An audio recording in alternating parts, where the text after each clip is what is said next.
diamonds in my teeth, I got a lot of shine. Running up the number, that's a lot of crime. Try to take it from me, must be out your mind. I'm big time, lot of sun. Smoky in the air, that's a lot of pine. Pockets running over with the dollar sign. Try to take it from me, yeah. Big time, big time, big time. Welcome to Fourth and Jawn, episode 238, and we are talking Eagles and Raiders. But sometimes when you're talking about the enemy behind the lines, you're gonna have to need an expert to come in and give you some tips on what we can expect. Obviously, episode 238, we are talking with Dennis Ackerman from Bleav, the Raiders podcast. He's going to help us out with the Eagles versus Raider breakdown. Obviously, people are excited. I know Eagle fans have gotten on a plane already. They got their gambling money. They've got their money. They're paying for the tickets. They're spending lots of money. I know we might be a little jealous that we're not out there. A little bit. I can see Prime's face. I know Evan was already in Vegas earlier. It's a great time. Earlier this year, but overall, we're excited about this game. I think it's an opportunity to get back to getting W's. I don't know if Dennis believes in that, but I think we're going to believe in that statement. I think this is the game that the Eagles can catch a W on the road. So hopefully it's on the road to victory. But Evan, how are you feeling today, my friend? I'm doing well. Looking at the Raiders at the beginning of the year, they really came out hot.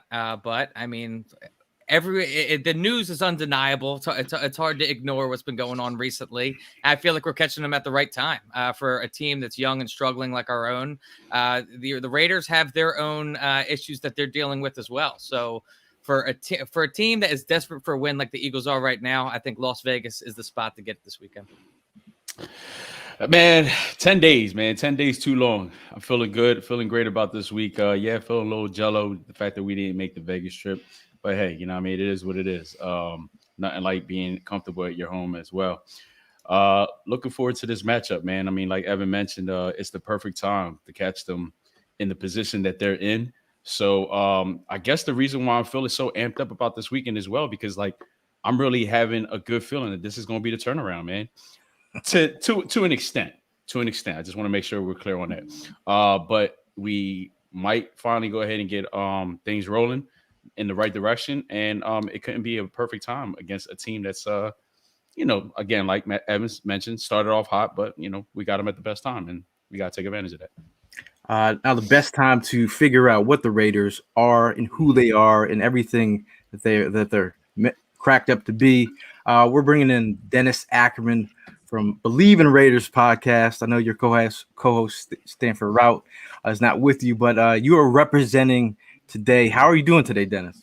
I'm doing well, fellas. Thanks so much for having me on. Really excited to talk some Raiders, Eagles. And you know what? The Raiders have had 3 home games so far this season, and there has been a lot of fans from whoever they're playing, whether it was been the Ravens. I was at that Dolphins game, second home game for the Raiders. And then the Bears game, I watched that one on TV. When Justin Fields came back in to replace Andy Dalton, you could hear the roar from the crowd. So, yeah, the Raiders have a home field advantage, but trust me, the opponents, they're well represented there at Allegiant Stadium as well. Well, the Eagle fans have been showing up. We took over Atlanta. That's not tough to do, though. That's not tough to do. Yeah. We did take over Carolina as well. So I'm hoping from, what I'm talking to my friends, people in the community, a lot of Eagle fans will be out there. But I know you've got the lay of the land on the Raiders. You guys have been going through this transition period without, it's life after Jon Gruden. That's a big personality. What has that been like for Raider Nation? Well, I think the big question was, how were they going to respond last Sunday, blocking out the noise, blocking out everything, the aftermath of Jon Gruden resigning. And I was, like everyone else in Raider Nation, how was this team going to come out and play? They scored on their opening drive. It was the first time they scored a touchdown on their opening drive in 12 games. So I thought, okay, that gave me a little optimism. But then they allowed the Broncos to come right back and score. So I was like, But you know what? The Raiders ended up playing their most complete game of the season. Now, the score was 34-24, but it really wasn't that close. The Raiders dominated offensively, they dominated defensively, and it was a complete performance in the aftermath of everything that they had to deal with. It was a great victory, and now, Stanford Route and I were discussing earlier, this could be a trap game for them. I mean, all the emotion they had to deal with last week, they get through it with a W. Okay, now, can they come out, put 2 straight games together in this aftermath? We'll wait and see. They are 3.5-point favorites. Absolutely. And I mean, we opened up this podcast talking about how, we can't ignore all of the things that have happened the past few weeks within the Raiders camp. But from the outside perspective, looking in on us Eagles, what do you see the Eagles doing well this year, and what do you see is worth exploiting in this matchup? Well, let me tell you something. The Raiders' offense, if it played the way it did Sunday, and if it played the way it did the first 3 weeks, the Eagles' secondary and their defense is going to be in a lot of trouble because Derek Carr has been playing lights out for the most part. He's throwing for well over 300 yards in 4 out of the 6 games. He'd be second in the NFL in passing yards. He's throwing 10 touchdowns.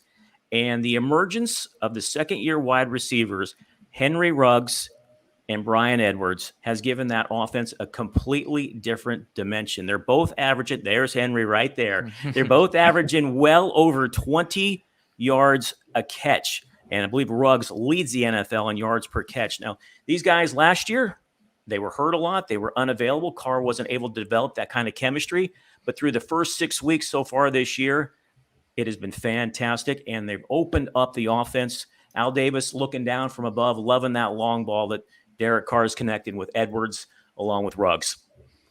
You talk about Derek Carr. I mean, he's a guy that he could be, some people don't look at him as elite, but I think he gets the job done and he's consistent. You talk about being consistency hasn't been the thing in Philadelphia with Jalen Hurts.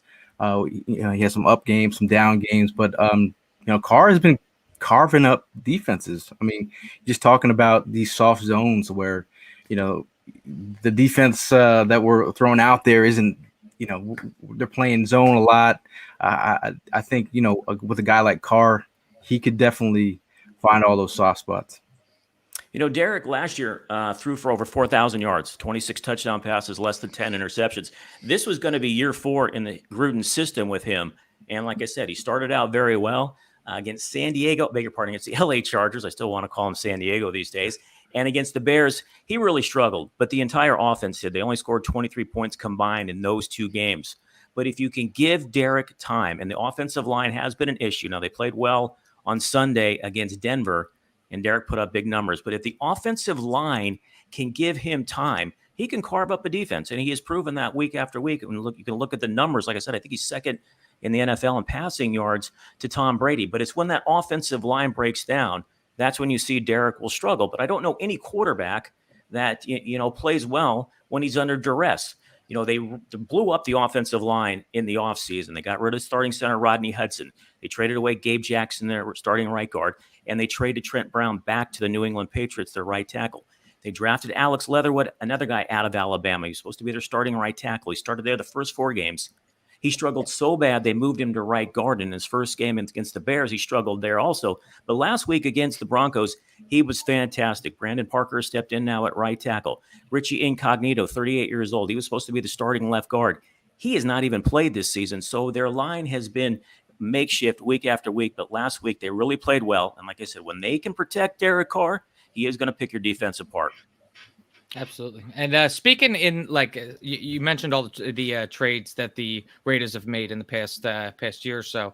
I mean, as Eagles fans, we're always keeping our ear to the ground for trades, transactions. But at this point in the Raiders season, do you think that is there anyone on your radar that you think could be moved from the Raiders, or someone that you guys are eyeing up from another team to join your squad? Well, that's a good question. I mean, right now, offensive line is probably the weakest link on this team. Would they make a move? That's a great question. Mike Mayock, now that Gruden is gone, Mike Mayock has all the final say on personnel moves. Before that, it was all John Gruden. So, they're a little thin right now also at cornerback. They're without Trayvon Mullen, who's normally a starter, and then backup Damon Arnett, who's second year out of Ohio State. He is injured at well, but they signed Casey Hayward in the offseason, and everybody talks about, Yannick Ngakoue was supposed to be the prize signing in the free agent period. But I'll tell you what, Casey Hayward, he has been lights out in that secondary. He has been a calming influence on that back end because they are very young. Jonathan Abram, the safety, he's only in his 3rd season. They got Trayvon Merrick. They took him the 2nd round out of TCU. He's played very well, but they are very young back there. Nate Hobbs, who was a 5th round pick, he has stepped in as a starter. He's played very well. So, if they were looking to add anywhere, perhaps in the secondary, maybe offensive line as well. We have Andre Dillard. If you're looking for a left tackle, they're actually set at left tackle with Colton Miller. He's been their most consistent. He's the only holdover from a year ago. Unfortunately, he can't really play swing. Yeah, he's not really a right tackle. But overall, I mean, let's talk about a guy who's been getting a lot of pub lately. I mean, Max Crosby. This dude is what is he, 2nd in the league in sacks right now? He's got 5 sacks on the year. I think he's 3rd. Okay. He picked up 3 against Denver. He had 2 opening night against Baltimore. I was talking with Stanford today. I'm like, who does he remind you of? I'm like, he's just so unique. He's got such a high motor. And when he's not getting to the quarterback, he's pressuring the quarterback. And he brought up a great comparison. Jared Allen, who played for the Kansas City Chiefs, right? You guys are shaking your head. Yep. And the Minnesota Vikings. Doesn't he remind you of that? I mean, just the high motor every single play. And if he's not getting the sack, well, then he's getting the pressure. The Raiders last year only had 21 sacks as a team, and I think that was either last or second to last in the NFL. They already have 16 this year, and I think the addition of Yannick Ngakoue has helped Crosby on the other side of the defensive line, and Max is just wreaking havoc in that backfield for opposing quarterbacks. Absolutely. So I've been doing a little deep dive on your interim head coach. I don't want to butcher his last name. Rich Bisaccia. That's right. That's He's a good Italian. You guys should know that in Philly. Hey, I'm Metagon. I don't know nothing. But cheese on. He's your interim head coach right now. But I noticed he's been coaching football since 1983. He's been part of NFL staff since 2002. He's been assistant head coach pretty much since 2008. Do you think that he's an interim coach and that's it at the end of the year? Or do you think that he has a real opportunity of moving forward as your head coach? Well, that's a great question. This guy's from Yonkers, New York, so you're kind of your neck of the woods out there. Mm-hmm. Look, he was with Gruden in Tampa Bay, as you mentioned, 2002 to 2008, special teams coordinator.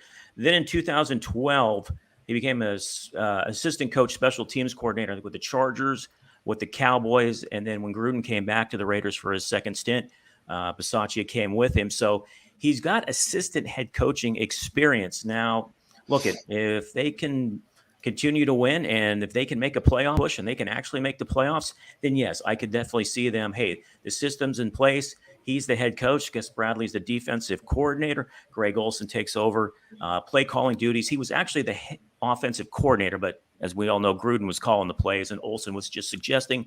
Now Olson is actually calling the plays. So look, if Bisaccia can make a run with these guys and get them to the postseason and get them close, then yeah, I absolutely believe that he could be in line to get the interim tag off and be the head coach moving forward. Any thoughts on a guy like Dougie P potentially coming to town? Still looking for a job. Wow. That's a great question. I hadn't even thought of it. I'm focused on Bisaccia right now for this year and the Eagles. Fair enough. That's as far ahead as I want to get with this Raider team. That's interesting. How far do you guys see yourself like away from being that solid team? I mean, I'm looking at your defense here, and I mean, you guys are the names bring out the defense, but it just seems like you're still a couple pieces away from being that defense that you need to be. Well, look, last year they were the worst defense in the NFL, so there was only one way to go for them, straight up. And they have really improved under first-year defensive coordinator Gus Bradley. I didn't think it'd come together this quickly. He likes to run that cover three scheme. It requires a lot of pressure on the quarterback. And so far, like I said, the Raiders, they've been doing a good job. They've sacked the quarterback 16 times. They still are susceptible to run. I believe they're giving up right around 130 yards a game, which is kind of near the bottom of the league. So you can still gash them on the ground.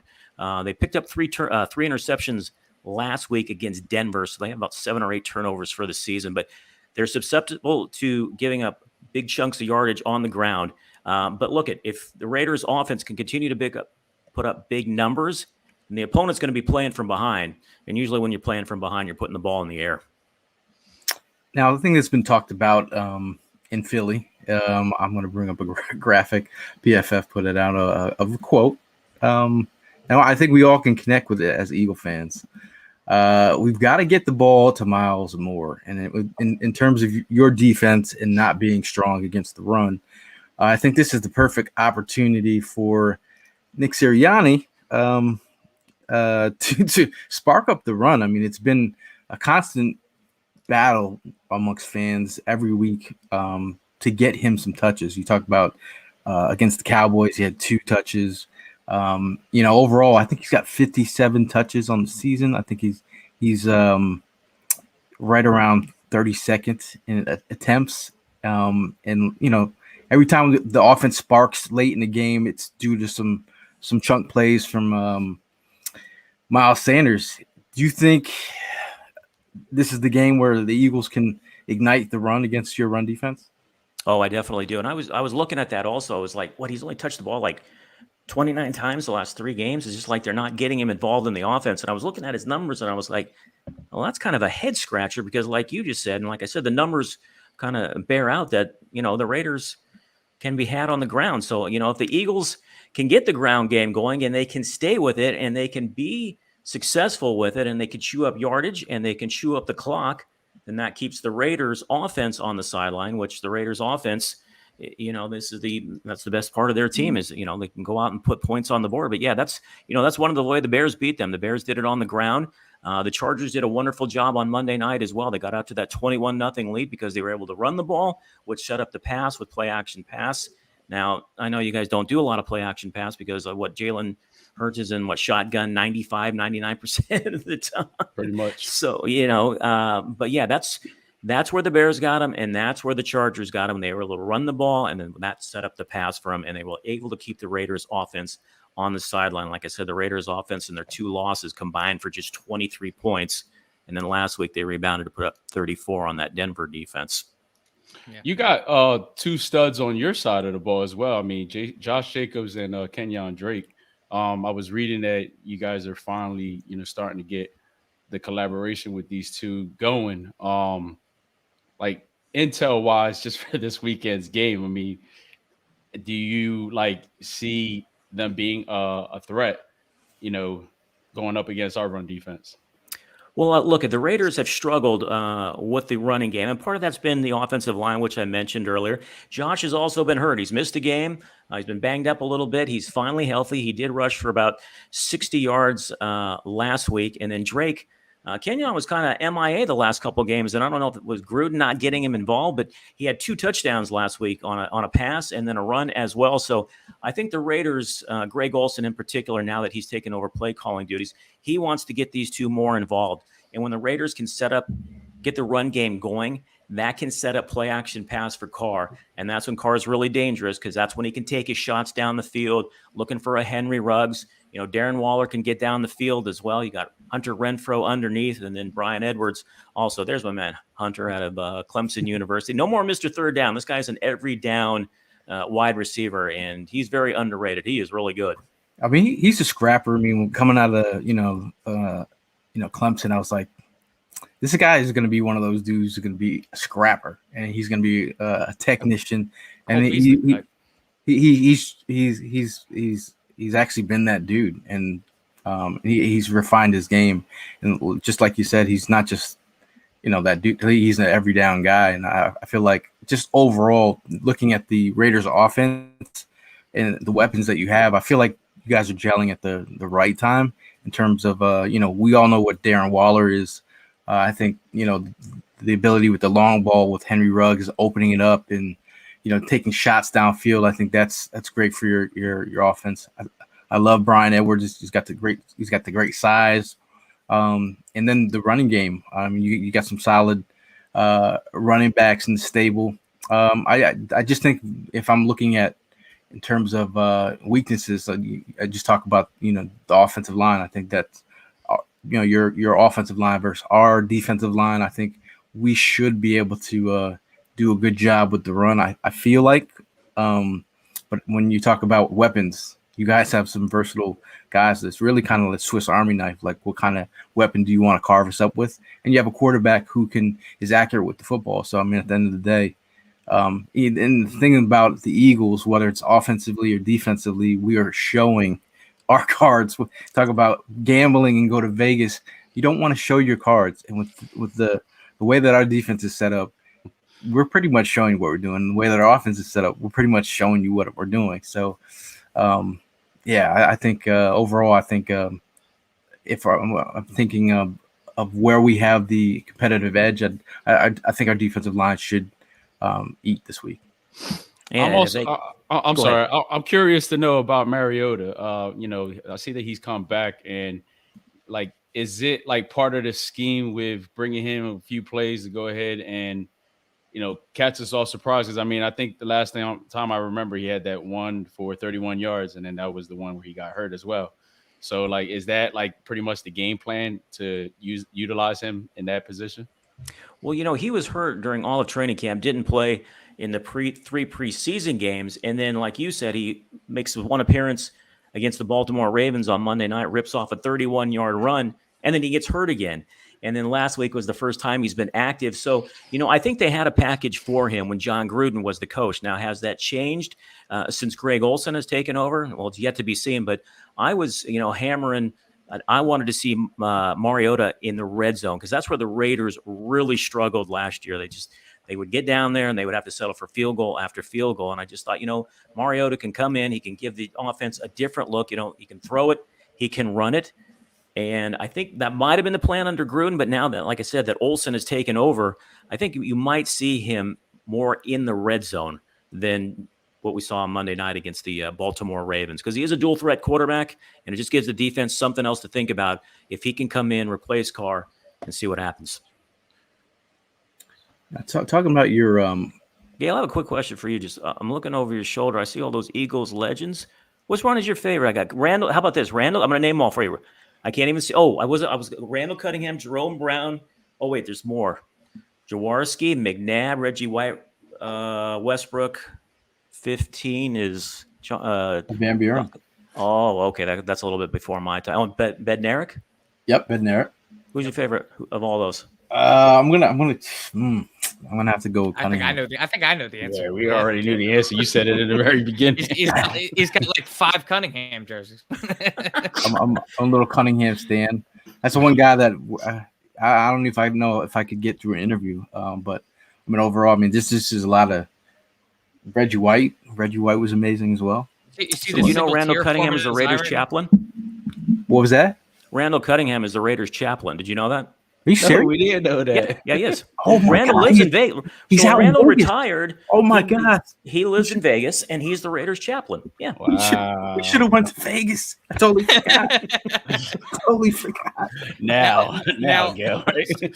Speaking of just staying in the same vein as quarterbacks, us as Philadelphia fans, Dennis, we've got this reputation of running people out of town, whether it's a guy that's in Indy now, whether it's some dumbass point guard that's still on the Sixers, and I'm not even going to say his name. Okay. The fans have a reputation about being hard on the players. I'm just interested in, I know that this is year, 8 for Derek Carr. Is he living up to the expectations of the what was Oakland and now Las Vegas fan base? And is there any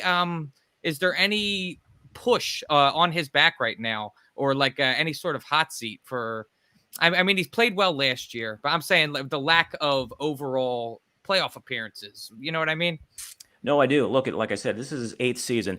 He's a lightning rod for this fan base. Either 50% love him, 50% want to move on from him. I'm actually in his corner. I'm a big fan of his. I think he's played well. In 2016, he was putting up MVP type numbers. Unfortunately, at the end of the year, he got hurt.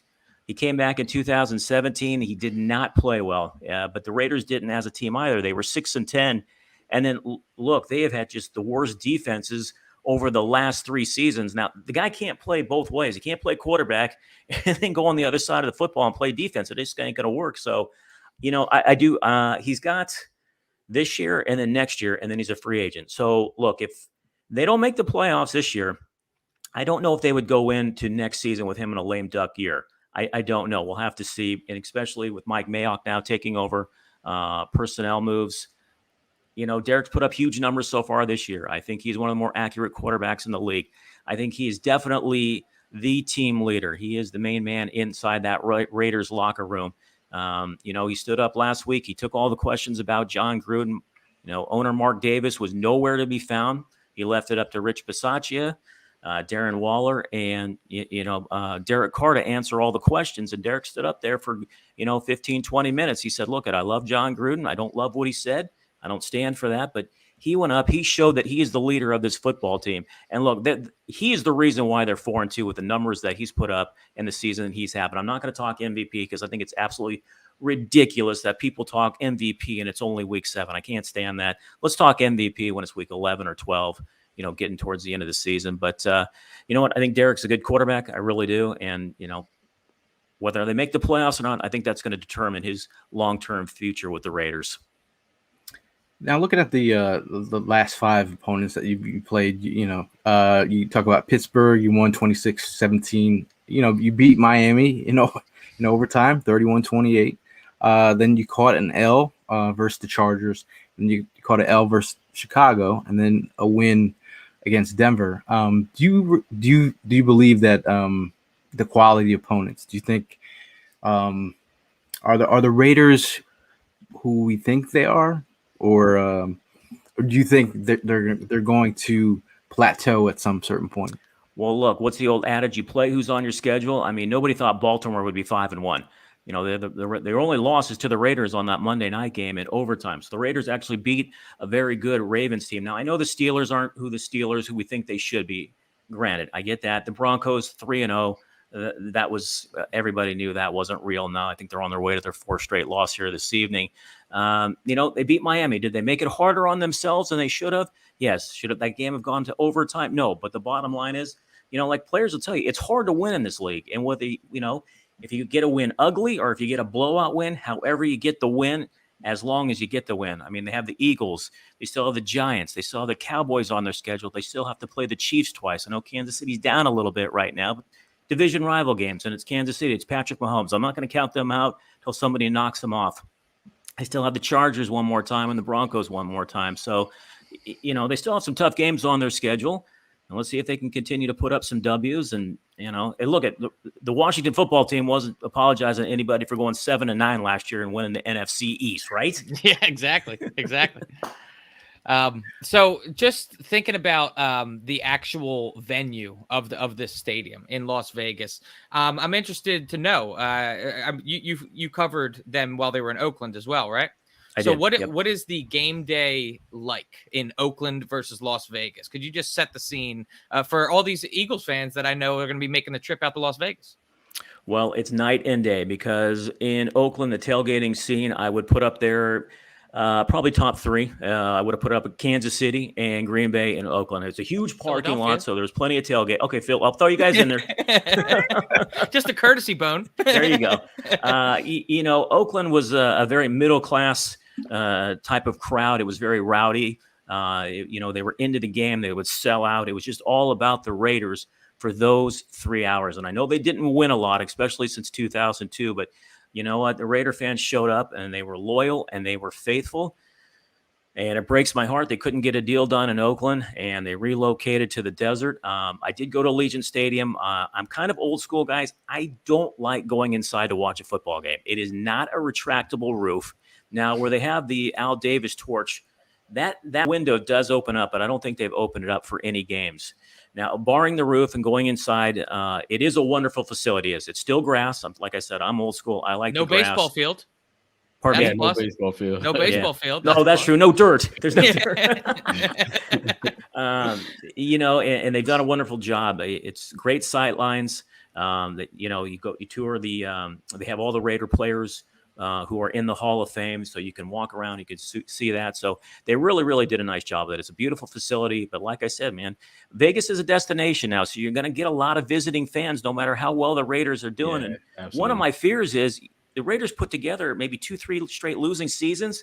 You could be looking at a Chargers situation where it's like 50-50, or sometimes the opposing team has more fans than the home team. Got you.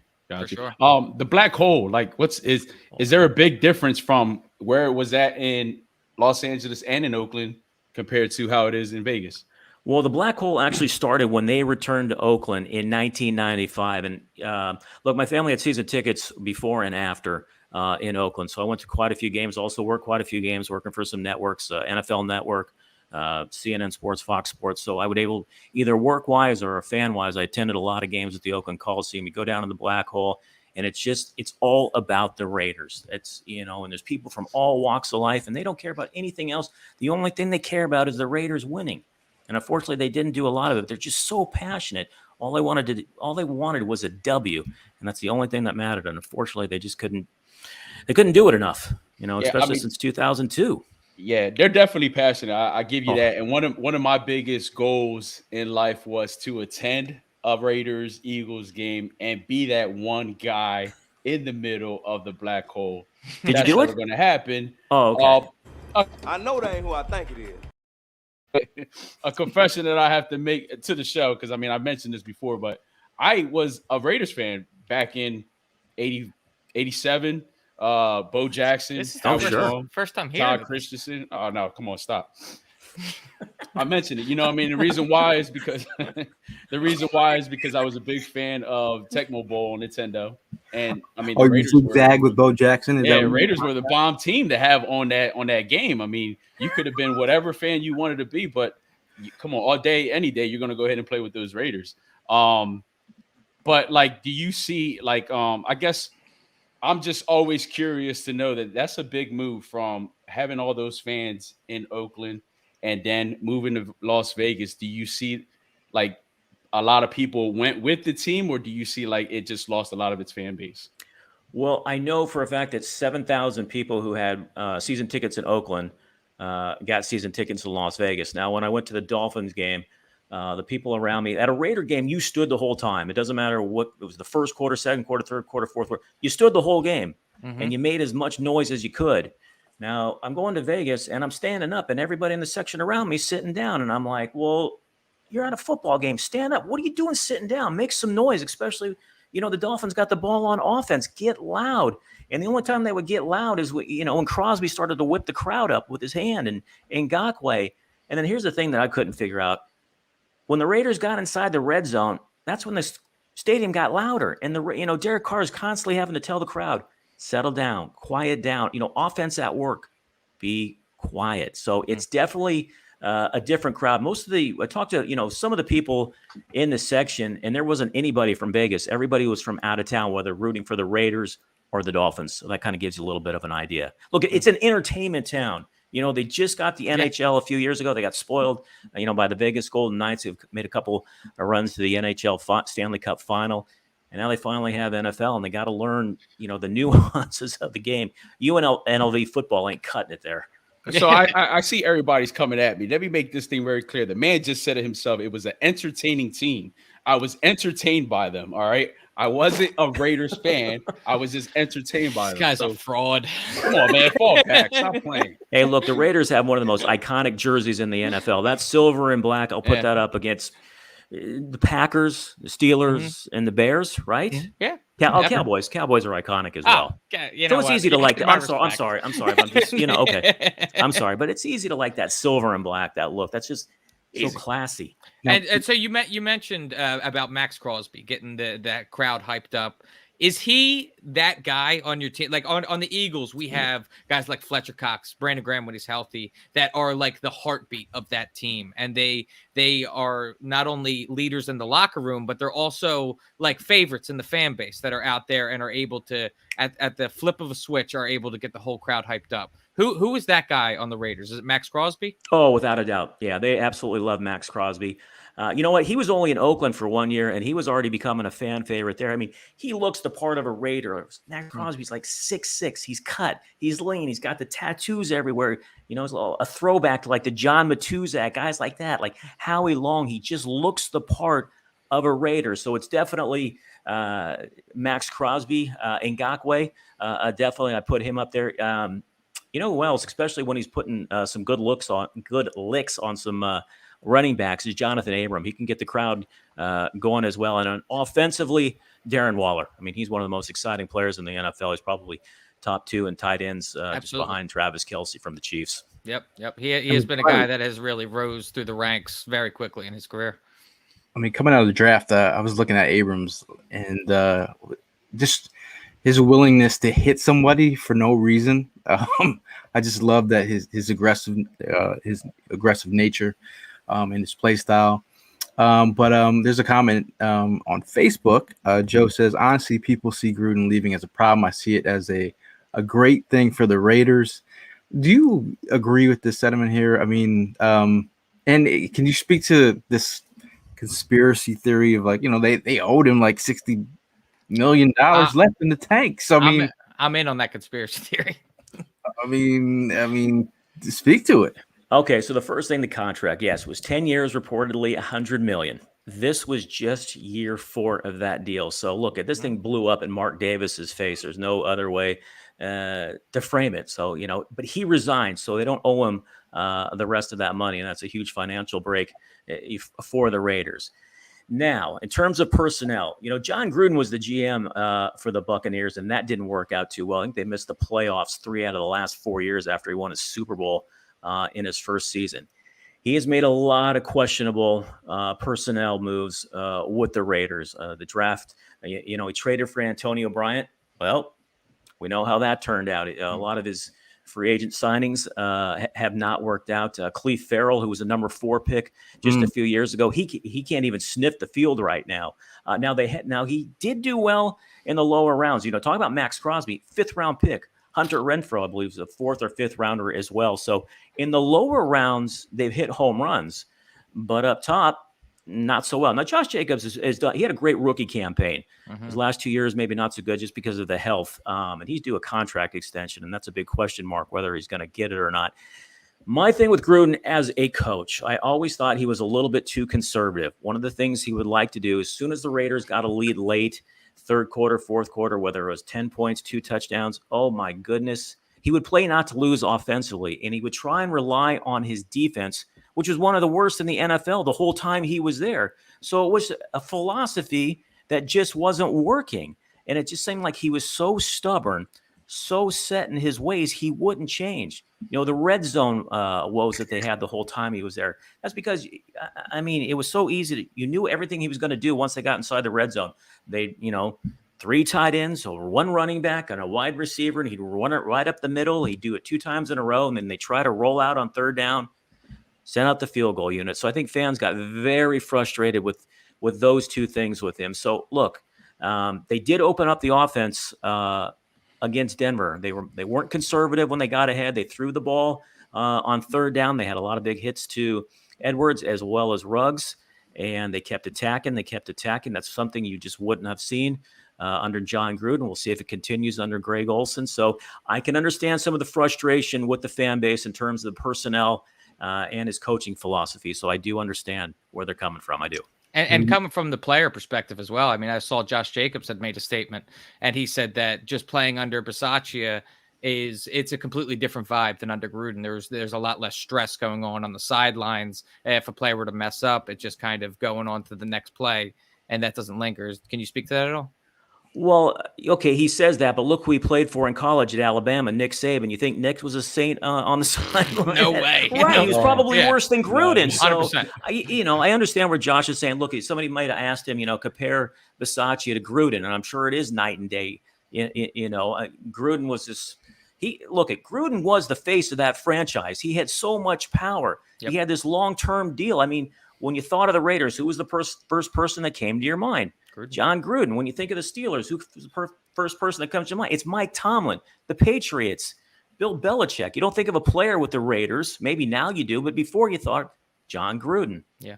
I mean, do you think John Gruden when you talk about the Eagles? Hello. Come on. My goodness. Come on. Wow. Is that a starter headband? That starter hat. That is the starters. Yeah. Is that a backwards visor? Is that what's going on? QB coach. Oh, QB my coach. goodness. That was pretty much like the making of Chucky right there. And that's your boy Randall, if I'm not mistaken. Yeah. So he was the Eagles offensive coordinator, right? And then he got the Raiders head coaching job in 1998. Yep. That's crazy. It's been a minute, but it's funny to see his career arc. You know, it's just like you What was that? What was that thing that he would do? Knock if you hear me, something like that. Like Knock on wood if you're with me. knock on wood if you. That's what it was. Yeah, he loves that visor, man. I mean, overall, man, I just feel like we've seen so many ups and downs with the NFL, and I felt like we've been dealt another curveball. I know everybody's still they're waiting for another ball to drop. I was watching another. I forget where I was watching it, but you think that the fact that he resigned, John Gruden resigned, like, was there another ball that was going to drop? Like, that was going to be even worse than what already happened? I mean, I don't think so. I think when the first report came out on Friday, I think the Raiders already had those other emails as well. And I think the league was waiting to see what are the Raiders going to do. And Mark Davis, you know him. One thing about the Raiders organization, it goes all the way back to his father, Al Davis, when he owned the Raiders. They were always about diversity and inclusion. Al Davis was one of the first owners to recruit at historically black colleges. He hired the first two minority head coaches, Tom Flores, who just went into the Hall of Fame, and Art Shell. He hired Art Shell twice. Amy Trask was the first female in the front office. So the fact is, the Raiders, about all this diversity, about inclusion, and for John Gruden to turn around and to say all those things in an email, that was just a disrespect to the entire organization. You know, Derek Carr said, look, we love John Gruden. We just don't love what he said, and we don't stand for that as well. So he had to go. There was no ifs, buts about it. He had to go. Absolutely. Now we're going to put out there, if you have any questions, shoot us your questions. If you have any questions for Dennis, shoot them. And he, you know, when do you get a chance, an opportunity to talk to someone who covers the opposing team? So if you guys are out there in the comments, want to answer any questions, ask questions, we'll be happy to answer them. I will say one more thing, though, about the Gruden situation. I do find it hard to believe. Out of 650,000 emails, that's the only thing that comes out of it? Come on. I mean, is this the owners protecting the owners? Is this Goodell protecting the owners? That can't be the only thing out of 650,000. They've been sitting on this for a couple of years, though, too, haven't they? Because this happened back when the Jay Gruden thing happened in Washington. That's when all those emails were exchanged. Well, they were investigating this Washington football team, and they said there was a report that they had these emails over the summer. And if they did, why didn't they release them then? Give the Raiders time to find a new head coach, go into the season. You know, if this would have happened before, at least you could have been somewhat prepared for it. I mean, nobody's ever prepared to lose their head coach, one during the season or right before the season. But why did you wait till now to release the emails if you had them over the summer? Yeah, it makes sense. You know, Paul Wadey is checking in from across the pond. You could tell by the way he spells favorite. He wants to know, what's your all-time favorite Raiders player? Okay, Paul, I'm not sure how old you are, so I'm going to probably date myself a little bit here. But when I was a kid, my favorite player was the Snake, number 12, Kenny Stabler. When I first started watching the Raiders in 1975, they went to the AFC Championship. A year later, they won the Super Bowl. 2 straight years after that, they went to the AFC Championship, and he was my idol, my boyhood. You know, just seeing him on the TV, number 12, a left-hander. I think the Raiders were only one of 2 teams that had a left-handed quarterback back then, but I just love the Snake. There was under 2 minutes left, and the Raiders were trailing, and with the final possession, I knew every single time the Raiders were going to win, and if they did, it was a shock. But, I mean, the Holy Roller, who can forget that against the Chargers? The Sea. I'm not old enough to remember the Sea of Hands, but you can just Google it or look it up on YouTube, the Sea of Hands or the Holy Roller, and, yeah, it's just wonderful memories of him. I mean, I love Charles Woodson as well, Howie Long, Tim Brown, but to me, if I had to choose one, it's definitely Kenny Stabler. Now, Charles Woodson actually went to Charles Woodson went to a 4th and Jawn tailgate. He just showed up, and we were very shocked and excited at the same time, but he rolled through. That was awesome. So we have another question here. Will Nick Sirianni run the ball at least 20 times in one game? Joe asked. I'm going to say. I'm going to say yes. Better. I'm going to say no. Better. If he's going to flip the script, I mean, this could be the game to do it. No. Hey, listen, you're speaking logic. You're speaking making sense right now, and I agree with you. But it hasn't happened. You know what I mean? It's just one of those things that once I see it, then I'll believe it. I'm telling you, man, this is the turnaround game. I see it happening. If they're averaging 4 or 5 chunks of carry, they got to keep pounding the rock, don't they?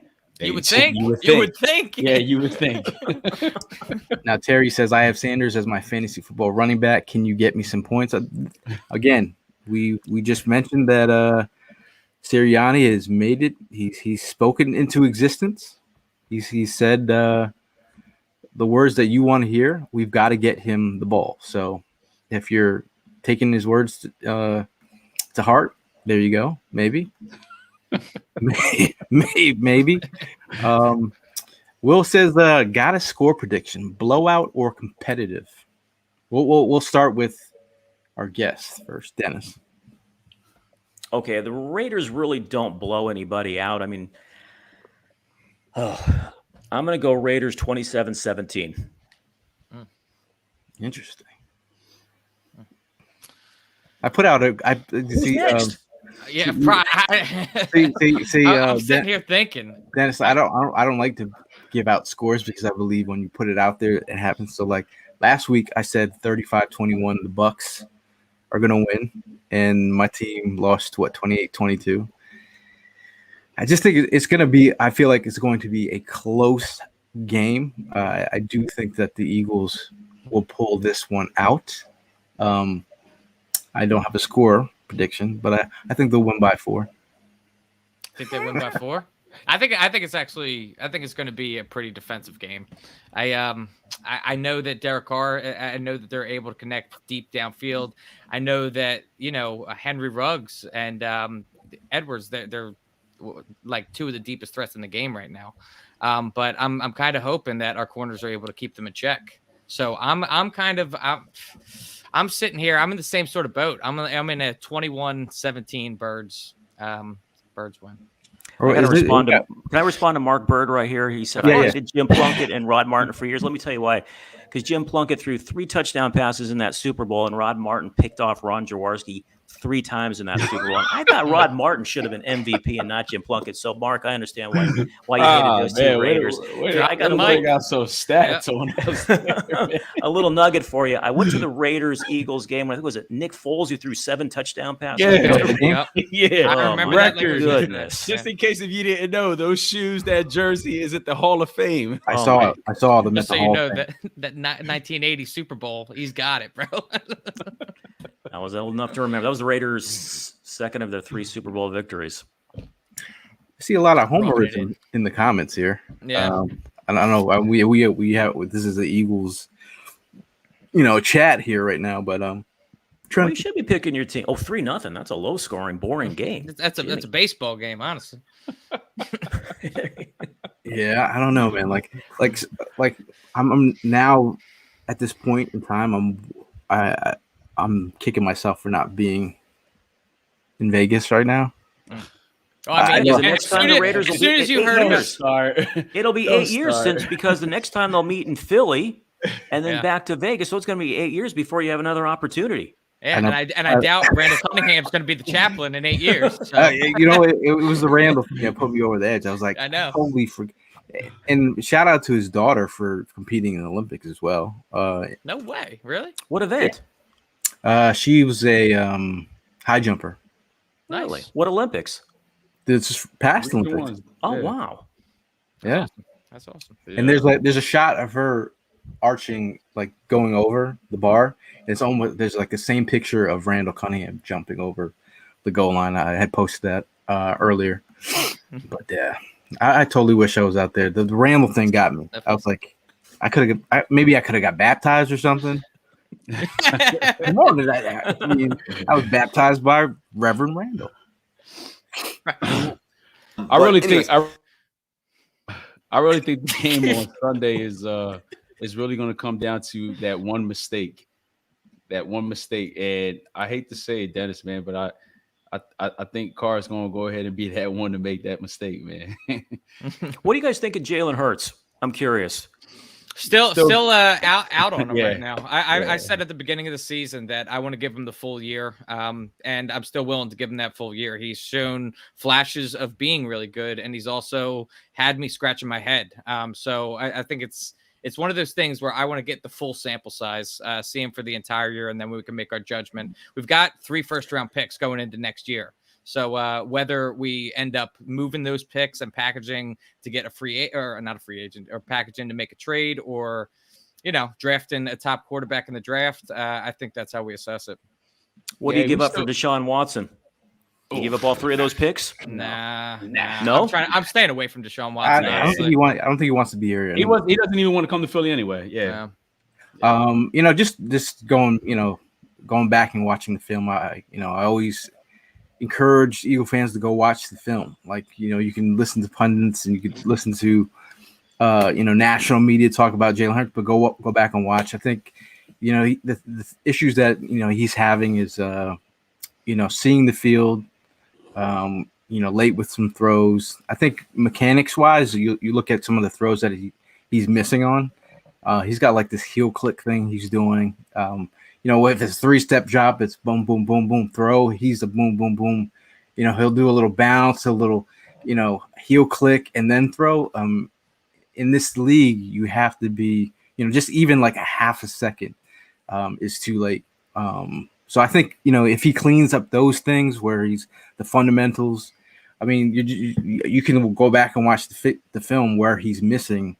You'll look at the mechanics where he's off with his footwork. And again, have they played to his strengths? I do not think so, especially with the way that our offense is set up and not running the ball. We're super predictable, especially out of the formation we're running the ball out of, alignments. You can tell who's pretty much getting the ball. I think if you're, NFL defender, like you can call out what we're kind of do. Like you can look at Diggs when he picked off Jalen on that route. Like, so I think if you add some window dressing to this offense, add some running game to misdirection, like we saw against Kansas City, that's where you want to be at with Jalen.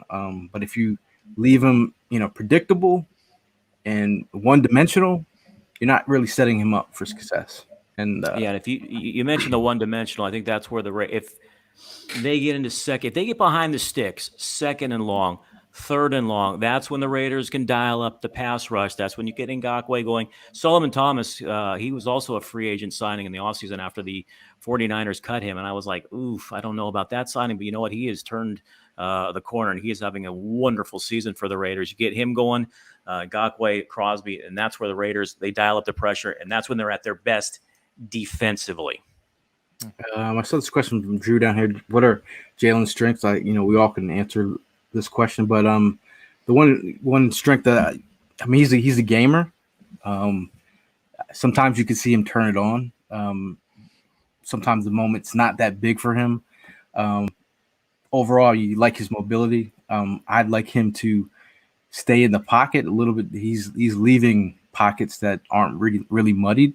Like these are opportunities where he has to step up and let it rip. Like you look at that, he threw like a dig route to Devontae Smith, 3 dudes around. Like that's an NFL throw. That's where, those kind of throws that I want to see more of his.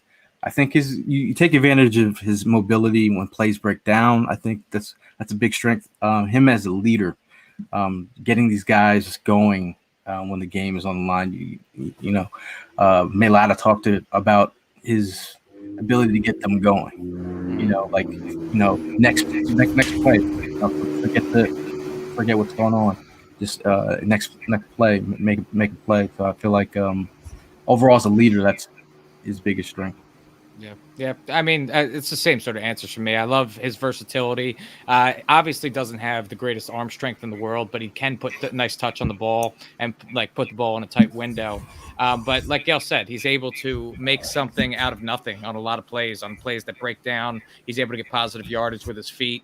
And he does have that sort of almost like a Mamba mentality where he is just completely locked in. I love that he is just 100% locked in. We came from, and I hate harping on the past, but like, Carson Wentz, it was a guy that we as a city fell in love with just instantly. As soon as we drafted him, we were all in on him. And we kind of fooled ourselves in the fact that like he wasn't always 100% engaged in the football team. We've heard stories about him not communicating with his own wide receivers beyond being in the huddle, just not even speaking to them. He's posting videos and pictures of him going out hunting all the time when the team was failing. And so I think Jalen is just a guy that locks himself in the locker room and just tries to get better all the time. And I love that mentality out of him, but he has some things that he needs to work on. So I think he's capable of it. But like I said, I just want to give him this full year to see if he can work the kinks out. Yeah, he's mentioned that he is a couple mistakes away from being that quarterback. And at the end of the day, it's pretty much on him. He just needs to find a little bit more confidence in himself. But I think I do agree with him, man. I think that he knows he has to go ahead and tighten up on a few spots, especially, staring that receiver down. He needs to change that because he's just giving away too much to the defenses. They're really starting to figure him out. They figure out where he's gonna go ahead and throw it. That just needs to stop. But like Evan had mentioned, and I'm on the same boat. It's about just giving him that full year, let it ride out. At the end of the day, we're not the ones that made the decisions; it's the organization. But I think the kid has a potential for being that that star quarterback in the league. I mean, look at you guys just talking behind his back. I mean, that's really rude. All I'm not behind his back. His ears right here. You see, it's right there. In closing, we like to do here, Dennis. Last word. Last word that you want to leave Eagle fans and Raider fans with. It could be something positive, it could be something negative, it could be something you want to promote. It could be anything. Well, the one thing I want on Sunday is a Raider victory, and I don't care how they do it. I don't care what the final score is. As long as the silver and black is on top after 60 minutes, it will be a good weekend for me. Very nice. Very nice. Prime. Yes, thank you. I'm glad you let me go because I'm gonna tell you something right now, Dennis. It's not happening. Okay, it is not happening. This is the turnaround game for us. We need this more than you guys need it. All right, and I'm telling you, it's gonna happen this weekend. I wish I was in Vegas, and I know after the show's done, we're gonna talk about that. We're gonna kick ourselves in the butt for not being there. But hey, look, it's always fly Eagles fly with us, and I hate to tell you, you're up for a loss this weekend, buddy. We'll go with Evan. If there's one thing that I wanted to ask you, Dennis, but it was just completely silly.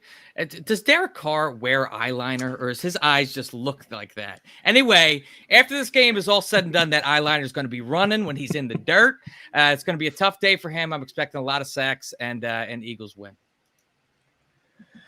Last word for me. I just think it's a get right opportunity. You go on the road. You go on the road to victory. You're going to be on the road for another week, then come back, and then you can build momentum. They keep talking about the Eagles having one of the weakest schedules moving forward, and I think it's a great opportunity to catch some dubs, catch experience. I think they really have to find an identity. Whether in this next 3 games they find an identity on offense. Defensively, I kind of know what they are a little bit, but offensively, I have no clue who the Eagles are. So I think this is an opportunity for them to get right and Sirianni to make a marriage between Miles Sanders, the running game, and Nick Sirianni's play calling.